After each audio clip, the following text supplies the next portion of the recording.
itong mga anti-katoliko, kontra ng kontra sa cross, dahil ang cross daw ay kalaban ni Jesucristo, dahil pinako daw si Jesucristo sa cross, kaya kontra sila sa cross, kasi batas daw sa mga Roman Empire na ang mga kriminal ipako sa cross, ay si Kristo hindi kriminal, pinako sa cross, kaya daw ayaw nila ng cross.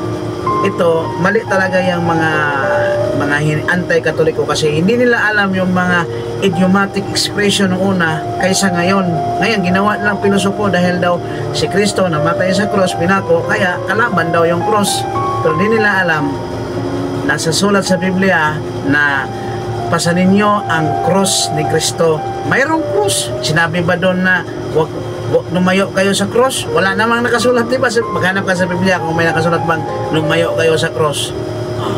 Ang pilosopo niya ni Eli Soriano, kung namatay daw si Kristo sa silya elektrika, maglagay ka daw ng silya elektrika sa altar. Yan ang mga pilosopo nila eh. Ito, tanong ko sa inyo, mga sulpot kayo. Saan tayo tinubos ni Kristo? Sa pamagitan ng kanyang dugo, namatay sa cross. Tanong ko yan ha. Kung di dahil sa cross, matubos ba tayo? Namatay si Kristo sa cross, di ba? Kung di dahil sa cross, natubos tayo sa ni Kristo. Tapos ayaw ninyo ng cross? Yan, isipin nyo yan.